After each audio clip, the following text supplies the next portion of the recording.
ಒಂದು ಕಡೆ ಹೊಸ ವರ್ಷದ ಸಂಭ್ರಮಾಚರಣೆ, ಮತ್ತೊಂದು ಕಡೆ ಕೋವಿಡ್ ಪ್ರಕರಣಗಳ ಏರಿಕೆಯ ನಡುವೆ ಮತ್ತೊಂದು ಶಾಕ್ ಎದುರಾಗಿದೆ ಬೆಂಗಳೂರಿಗೆ. ಬೆಂಗಳೂರಿನಲ್ಲಿ ಕೋವಿಡ್ ಆತಂಕದ ಬೆನ್ನಲ್ಲೇ ಮತ್ತೊಂದು ಶಾಕ್. ನಗರದಲ್ಲಿ ಹೆಚ್ಚುತ್ತಾ ಇದೆ ILI ಸಾರಿ ಕೇಸ್ಗಳ ಸಂಖ್ಯೆ. ಹವಾಮಾನ ವೈಪರೀತ್ಯದ ಜೊತೆಗೆ ಉಸಿರಾಟದ ತೊಂದರೆ ಕೂಡ ಎದುರಾಗ್ತಾ ಇದೆ. ಪರ್ ಡೇ 100ಕ್ಕೂ ಹೆಚ್ಚು ಮಂದಿಯಲ್ಲಿ ಕಾಣಿಸ್ತಾ ಇದೆ ILI ಸಾರಿ ಕೇಸ್ಗಳು. ಈ ಹಿನ್ನೆಲೆಯಲ್ಲಿ ಮುನ್ನೆಚ್ಚರಿಕೆ ವಹಿಸುವಂತೆ ವೈದ್ಯರು ಸಲಹೆ ಕೊಟ್ಟಿದ್ದಾರೆ. ಹಬ್ಬ ಹೊಸ ವರ್ಷದ ಸಂಭ್ರಮಾಚರಣೆಯ ಬಗ್ಗೆ ಬಿ ಕೇರ್ಫುಲ್ ಅಂತೇಳಿ ವೈದ್ಯರು ಹೇಳಿದ್ದಾರೆ. ಈಗಾಗಲೇ ಭಾರತಕ್ಕೆ ಎಚ್ಚರಿಕೆಯನ್ನು ಕೊಟ್ಟಿದೆ ವಿಶ್ವ ಆರೋಗ್ಯ ಸಂಸ್ಥೆ WHO ಒಂದು ಸಂದೇಶವನ್ನು ಕೊಟ್ಟಿದೆ. ಬೆಂಗಳೂರಿನಲ್ಲಿ ಪ್ರಕರಣಗಳ ಸಂಖ್ಯೆ ಏರಿಕೆ ಆಗ್ತಾ ಇದೆ. ರಾಜ್ಯ ದೇಶದಲ್ಲಿಯೇ 2ನೇ ಪಾಸಿಟಿವಿಟಿ ರೇಟ್ ಹೊಂದಿರುವಂತಹ 2ನೇ ರಾಜ್ಯವಾಗಿದೆ.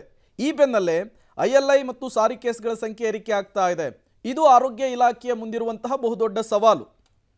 ಮತ್ತಷ್ಟು ಡೀಟೇಲ್ಸ್ ಅನ್ನು ಕೊಡ್ತಾರೆ ನಮ್ಮ ಪ್ರತಿನಿಧಿ ಲೋಕೇಶ್, ನೇರ ಸಂಪರ್ಕದಲ್ಲಿ ಜಾಯಿನ್ ಆಗಿದ್ದಾರೆ.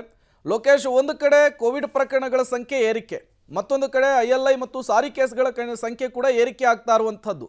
ಈ ಸಂದರ್ಭದಲ್ಲಿ ಆರೋಗ್ಯ ಇಲಾಖೆಯ ಅಧಿಕಾರಿಗಳು ಕೋವಿಡ್ ಪ್ರಕರಣಗಳನ್ನು ಅಥವಾ ಕೋವಿಡ್ ಸೋಂಕಿತರನ್ನು ಪತ್ತೆ ಹಚ್ಚೋದೇ ಸವಾಲಿನ ಕೆಲಸ ಆಗುತ್ತಾ, ಹೇಗೆ ಅಂಥೇಳಿ ಲೋಕೇಶ್?